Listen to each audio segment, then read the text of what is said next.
नमस्कार। Contract lecture series में मैं डॉक्टर अमिताभ एजेंसी पार्ट 4 के साथ आपके सामने उपस्थित हूं। एजेंसी पार्ट 4 में डिस्कस करेंगे एजेंट्स के राइट्स क्या हैं। जब आप एजेंट्स के राइट्स को देखते हैं तो राइट ऑफ एजेंट्स दो तरह से आप इसको डिवाइड कर लीजिए। पहला, एजेंट्स के राइट्स जो कि प्रिंसिपल के खिलाफ मिलते हैं। कितने राइट्स हैं? 4 तरीके के राइट्स मिलते हैं प्रिंसिपल के खिलाफ। पहला राइट है राइट टू रिमनरेशन। रिमनरेशन लेने का क्या राइट है, इसकी चर्चा करेंगे सेक्शन 219 में। इसमें एक बड़ी इंपॉर्टेंट केस आएगी सरस्वती देवी वर्सेस मोतीलाल की।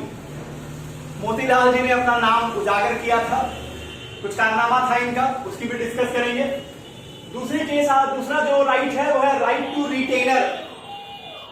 मतलब क्या है कि एजेंट जो है वो समझ लीजिए कि मतलब यहां प्रॉपर्टी को छोड़ करके, प्रॉपर्टी के अलावा जो कुछ भी प्रिंसिपल का होगा, क्या होगा उसके पास? अमाउंट होगा, कैश होगा उसका। उस कैश को वो रिटेन कर सकता है। किन सर्कमस्टांसेस में, किन किन चीजों के लिए रिटेन कर सकता है, इसकी चर्चा करेंगे। सेक्शन 217 इसको डिस्कस करता है।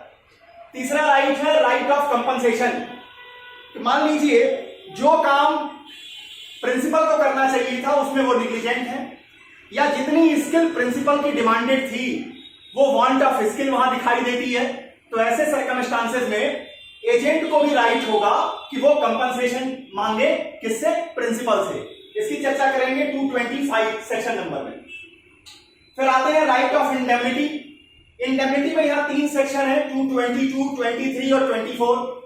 ये कहता है कि अगर कोई इंस्ट्रक्शन प्रिंसिपल की ओर से दिया गया है, उस इंस्ट्रक्शन को फॉलो करते हुए एजेंट काम करता है और उसे इंजरी कॉज होती है तो इंडेमनीफाई किया जाएगा प्रिंसिपल के द्वारा। अगर उसने गुड फेथ में काम किया है, वहां थर्ड पर्सन को कोई इंजरी होती है जिसके कारण इसे लॉस बियर करना पड़ता है, तो वहां भी कंपनसेट किया जाएगा, इंडेमनीफाई किया जाएगा। लेकिन सेक्शन 224 का कहना है कि अगर कोई क्रिमिनल इंटेंशन के साथ अगर कोई क्रिमिनल वर्क किया गया है, अगर कोई क्रिमिनल वर्क कर दिया गया है एजेंट के द्वारा, तो वहां उस क्रिमिनल एक्ट के लिए उसे इंडेमनीफाई नहीं किया जाएगा। ये सेक्शन 224 में देखेंगे। तो ये 4 तरीके के राइट्स आपको मिलेंगे प्रिंसिपल के खिलाफ। दूसरा, एजेंट को राइट मिलेगा प्रॉपर्टी के खिलाफ। प्रॉपर्टी का मतलब किसकी प्रॉपर्टी? प्रॉपर्टी जो होगी प्रिंसिपल की। यहां पर कैश नहीं आएगा, यहां पर जो होंगे मूवेबल गुड्स आएंगे, लेकिन कैश मतलब पैसा नहीं आएगा। अब यहां पर प्रॉपर्टी में कितने तरीके के राइट्स मिलेंगे? 2 तरह के। जनरल लियन का इस्तेमाल कर सकते हैं। जनरल लियन का मतलब किसी भी तरह की प्रॉपर्टी, किसी भी तरह का मूवेबल गुड्स अगर एजेंट के पास है, प्रिंसिपल का है, उस पर वो लियन का राइट इस्तेमाल करेगा। इसकी चर्चा करेंगे।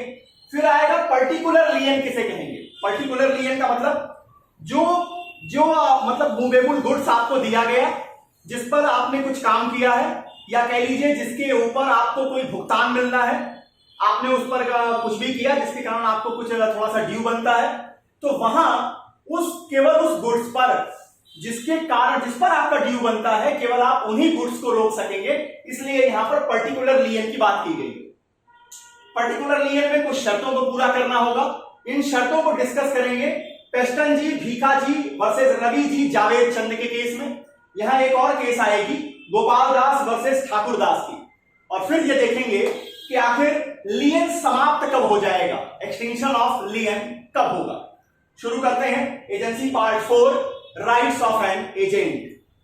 तो देखिए, अभी तक हमने ये देखा कि आखिर डिफिनीशन क्या होती है, नेचर स्कोप क्या होता है, ड्यूटीज क्या होती हैं और किस तरह से क्रिएट होती है एजेंसी। जब किसी भी पर्सन के ऊपर आप ड्यूटीज देते हैं तो निश्चित है कि उस पर्सन को कुछ राइट्स भी मिलेंगे। तो यहां ड्यूटीज 8 तरीके की ड्यूटीज आपने एजेंट के ऊपर इंपोज की, तो एजेंट को राइट्स भी मिलेंगे। और ये राइट मिलेंगे उसे प्रिंसिपल के खिलाफ और दूसरी तरफ उसे राइट मिलेंगे प्रॉपर्टी के खिलाफ। सबसे पहले देखते हैं प्रिंसिपल के खिलाफ जो राइट है, राइट टू रिमनरेशन। राइट टू रिमनरेशन को डिस्कस करता है सेक्शन नंबर 219। इसको पहले देख लीजिए। Generally in contract of agency it is not needed that principal pay any remuneration to the agent unless there is an express or implied contrary contract। देखिए, सामान्यतः क्या होता है कि एजेंसी में प्रिंसिपल कोई रिमनरेशन नहीं देता। कारण एजेंट को ज्यादातर केसेस में कमीशन मिलता है, लेकिन अगर कोई कॉन्ट्ररी कॉन्ट्रैक्ट है, अगर कोई इसके विपरीत में कॉन्ट्रैक्ट है इस जनरल प्रिजम्पशन के, तो वो कॉन्ट्रैक्ट फिर इफेक्टिवली माना जाएगा, वो कॉन्ट्रैक्ट इफेक्टिव होगा। According section 219 the remuneration of an agent becomes due. कब ड्यू होगा एजेंट का रिमनरेशन? जब काम पूरा कर दिया जाए। जिस काम के लिए आप एजेंट बने हैं वो जब काम पूरा कर दिया जाए तभी आपका रिमनरेशन ड्यू माना जाएगा। The remuneration of an agent becomes due to him on completion of the task assigned to him, but if there is any contrary contract then contract will be applied. लेकिन यहां भी एक्सेप्शन है कि अगर कोई contrary contract है principal और agent के बीच में तो फिर उसे इफेक्टिव माना जाएगा। अब समझिए, रिमनरेशन मान लेते हैं कि फिक्स हो गया, तो क्या हर सर्कमस्टांसेस में रिमनरेशन का राइट होगा एजेंट को? आंसर है नहीं। अगर मान लीजिए कि एजेंट मिसकंडक्ट करे, अगर एजेंट अपने काम में निग्लिजेंट हो, अगर एजेंट जिन बातों को कम्युनिकेट करना चाहिए प्रिंसिपल को उन बातों को कम्युनिकेट ही ना करे, तो ऐसी सर्कमस्टांसेस में सेक्शन 220 का कहना है कि भले ही कॉन्ट्रैक्ट हो रिमनरेशन देने का, एजेंट के पास राइट नहीं होगा रिमनरेशन क्लेम करने का।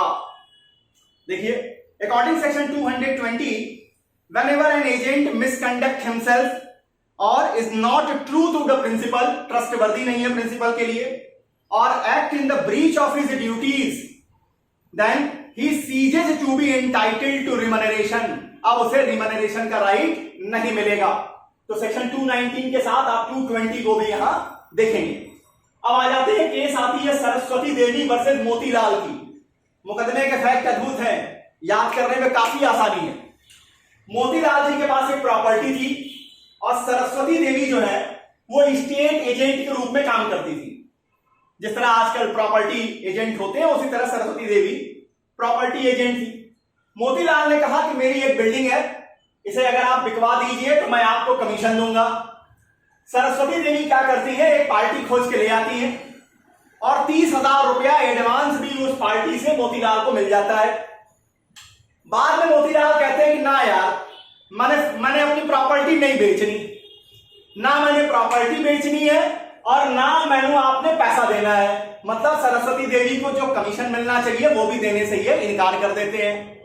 अब सरस्वती देवी कोर्ट पहुंचती है। कोर्ट ने कहा कि यहां मोतीलाल जो प्रिंसिपल है इस पूरे एजेंसीशिप के कॉन्ट्रैक्ट में, देखिए तो ये प्रिंसिपल है, इन्हें लायबल ठहराया गया कि ठीक है आपका राइट है, आप प्रॉपर्टी बेचे ना बेचे ये फ्री विल आपकी है, लेकिन आपने जो पावर डेलीगेट किया, जो कॉन्ट्रैक्ट आपने किया सरस्वती देवी के साथ, उसने क्या किया, उन्होंने आपके लिए कस्टमर खोज के ले आए प्रॉपर्टी के लिए, एडवांस आपको दिला दिया। अब उसके बाद आप बाउंड हैं सरस्वती देवी को उनका सेट कमीशन देने के लिए, उनका रिमनरेशन देने के लिए। तो इस केस को याद रखिएगा, सरस्वती देवी वर्सेस मोतीलाल के केस। सेकंड राइट जो बनता है, राइट टू रिटेनर, मतलब एजेंट जो है वो रिटेनिंग का भी कैपेसिटी रखेगा, रिटेन भी कर सकेगा। किन चीजों को इसे डिस्कस करता है सेक्शन नंबर 217। क्या कहता है, if the agent has in his possession any amount, ध्यान दीजिएगा यहां प्रॉपर्टी पर रिटेनिंग का पावर नहीं है, प्रॉपर्टी पे जिस रिटेनिंग का पावर होता है उसे हम लियन कहते हैं। यहां जो रिटेनिंग का पावर है वो अमाउंट के ऊपर है, कैश के ऊपर है। कहता है if the agent has in his possession, चले जाओ यार तुम,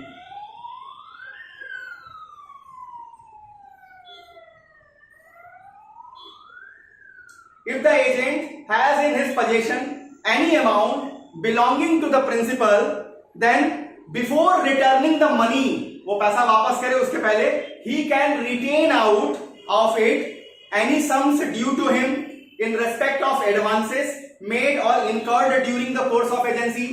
एजेंसी के दौरान अगर एजेंट ने कुछ पैसे एडवांस दिए हैं किसी को, तो वो एडवांस का अमाउंट वो काट सकता है, वो अपने पास रख सकता है। Number second, any sums due to him as remuneration, और इतना अमाउंट जो उसे रिमनरेशन के रूप में मिलना चाहिए, अगर प्रिंसिपल का कैश आपके पास है तो आप उसमें से वो भी रिटेन कर सकते हैं। ये कैपेसिटी आपको देता है सेक्शन नंबर 217। कहता है an agent can retain money only for expenses incurred during the transaction in question, मतलब जिस ट्रांजैक्शन में आपका एक्सपेंस हुआ है उसके लिए ही आप उसके कैश को रोक सकते हैं, उनके पैसों को प्रिंसिपल के आप रिटेन कर सकते हैं। आपका पुराना कोई बकाया है उसके कारण आप उसके अकाउंट को, उसके कैश को, उसके मनी को आप रिटेन नहीं कर सकते हैं, ये ध्यान दीजिएगा। तो राइट ऑफ रिटेनिंग जो है ये आपका सेक्शन 217 डिस्कस करता है, यहां कोई केस लॉ नहीं है। इसके बाद आते हैं राइट टू कंपनसेशन।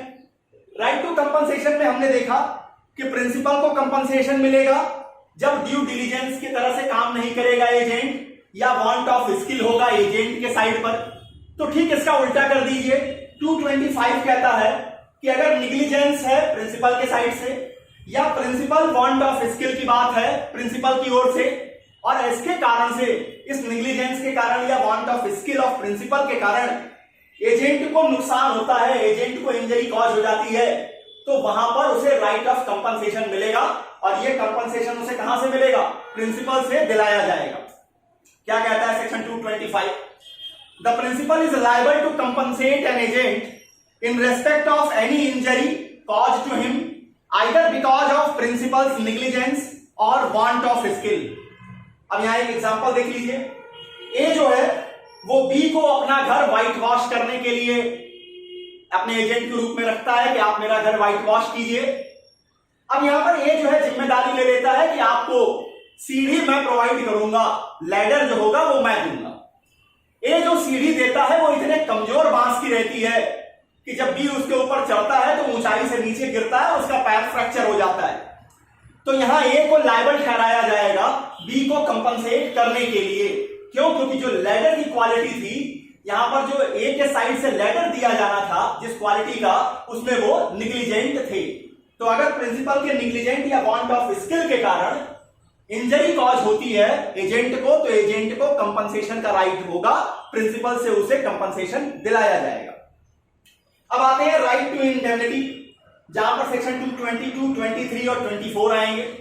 सेक्शन 222 क्या कहता है? The employer of an agent means the principal of an agent is bound to indemnify him against the consequences of all lawful acts done by agent in exercise of the authority conferred upon him। जितनी authority आपने दी है उसके lawful exercise में, अगर lawful exercise वो करता है, lawful act वो डन करता है, इसके बाद अगर उसे कोई इंजरी होती है तो आप उसे इंडेमनीफाई करेंगे। यहां पर दो शर्तों को पूरा करना पड़ेगा। Number 1, the agent should act lawfully, agent जो काम करेंगे वो लॉफुल काम करेंगे। Number 2, the act should be done in course of agency, और जो काम करेंगे वो एजेंसी के अनुक्रम में होना चाहिए। यहां पर आ जाइए सेक्शन 223, इसको और थोड़ा वाइड कर देता है। ये कहता है the right of agent to be indemnified extend to the acts done in good faith by him. अगर एजेंट ने गुड फेथ में काम किया है, even if such act results in an injury to a third person, अगर उसने good faith में agent ने काम किया है और उस गुड फेथ में काम करने से किसी थर्ड पार्टी को इंजरी कॉज हो जाती है, तो वहां भी इंडेमनीफाई किया जाएगा एजेंट को प्रिंसिपल के द्वारा। लेकिन सेक्शन 224 एक प्रोविजो के रूप में पढ़िएगा। 224 कहता है where one person employs other, यहां 224 को देखिए, agent is not entitled to indemnify for any criminal और रॉन्गफुल एक्ट। किसी क्रिमिनल या रॉन्गफुल एक्ट के लिए एजेंट को इंडेमनीफाई नहीं किया जाएगा।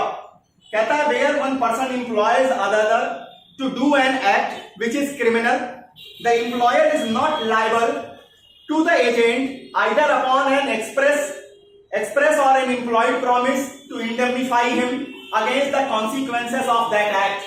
भले ही एक्सप्रेस प्रोविजन क्यों ना हो, भले ही इंप्लाइड कॉन्ट्रैक्ट क्यों ना कर रखा हो प्रिंसिपल ने कि हम आपको उस क्रिमिनल एक्ट के लिए भी इंडेमनीफाई करेंगे, वो लायबल नहीं होगा, इंडेमनीफाई नहीं कराया जाएगा एजेंट को। क्यों? क्योंकि क्रिमिनल एक्ट को जब आप इंडेमनीफाई करने की बात करते हैं तो इसका मतलब है कि आप एक इलीगल काम को लीगलाइज बनाने के लिए चल रहे हैं। तो ये 4 राइट्स मिलेंगे प्रिंसिपल के खिलाफ एजेंट को। अब आइए प्रॉपर्टी के खिलाफ कौन कौन से राइट्स मिलेंगे। प्रॉपर्टी के खिलाफ जो राइट मिलेगा वो 2 तरह के राइट होंगे, सेक्शन 221 डिस्कस करेगा। ये राइट्स होंगे, एक तरफ जनरल लियन आएगा, दूसरी तरफ पर्टिकुलर लियन आएगा। पहले देखिए जनरल लियन का मतलब। जनरल लियन का मतलब है कोई भी गुड्स जो कि प्रिंसिपल का है और वो किसके पास है, किसके कस्टडी में है, या कह लीजिए किसके पोजीशन में है, एजेंट के पोजीशन में है, तो उसको वो रिटेन कर सकेगा। इसी को कहते हैं लियन, जनरल लियन। कहता है under section 221 agent have right of lien, the agent can use right of lien over any property belonging to the principal which is in his position. कोई भी प्रॉपर्टी जो कि एजेंट के पोजीशन में है उस पर वो जनरल लियन का इस्तेमाल कर सकेगा। This right is to retain over movable property और goods but not over the money. लेकिन यहां ध्यान दीजिए, ये प्रॉपर्टी के केस में, इसलिए यहां मनी शामिल नहीं होगी, और यहां रिटेनर के केस में यहां पर प्रॉपर्टी शामिल नहीं होगी। यहां पैसा आप रिटेन कर सकते हैं, और जब आप प्रॉपर्टी को रिटेन करेंगे तो उसे हम उसे हम जनरल लियन कहेंगे। तो यही कहता है कि मनी को आप रिटेन नहीं कर सकेंगे जनरल लियन के रूप में। अब आ जाइए, तो जनरल लियन में आप किसी भी प्रॉपर्टी को आप रिटेन कर सकेंगे अगर आपका रिमनरेशन बाकी है, अगर आपका अमाउंट ड्यू है, उसके पर्पज। अब आते हैं पर्टिकुलर लियन किसे कहते हैं। Particular lien means here agent can retain goods belonging to the principal for all expenses incurred by him in respect of those goods। जिन गुड्स के संदर्भ में आपका एक्सपेंस हुआ है, उन एक्सपेंसेस को निकालने के लिए आप सिर्फ उन्हीं गुड्स को रोक सकेंगे प्रिंसिपल के, जिन गुड्स के ऊपर आपका एक्सपेंस हुआ है। तो इसे हम पर्टिकुलर लियन कहेंगे। अब यहां पर केस आती है पेस्टन जी, भीखा जी वर्सेस रवि जी, जावेद चंद। इंपॉर्टेंट केस है, यहां पर डिस्कस किया गया है एसेंशियल्स क्या होंगे किसके, पर्टिकुलर लियन के। Number 1, the agent should be in A lawful position of the goods. आपके पास जो गुड्स का पोजीशन होना चाहिए वो लॉफुल तरीके से होना चाहिए। Number 2, his right of lien should not be inconsistent और in contravention of the principal's right.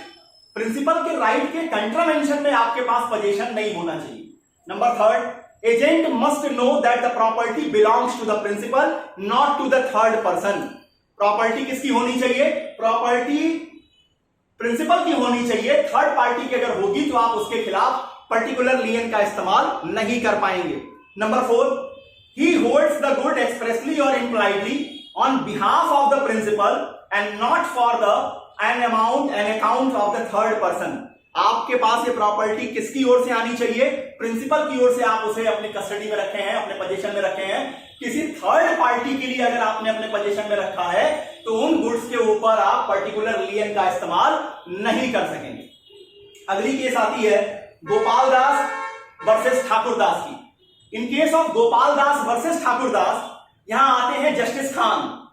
Justice Khan यहां कहते हैं agents लियन does not give him unrestricted right over the property।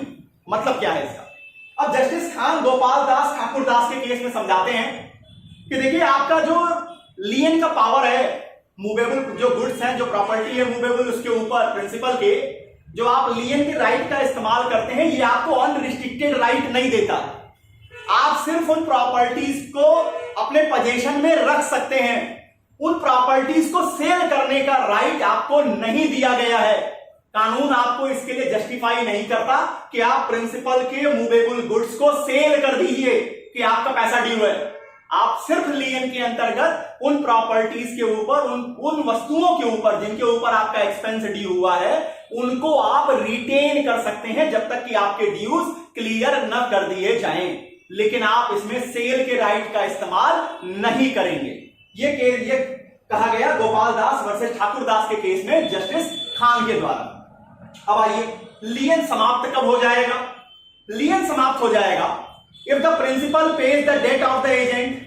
आपका जितना पैसा बाकी है वो प्रिंसिपल आपको पे कर देता है, अब आपका लियन खत्म।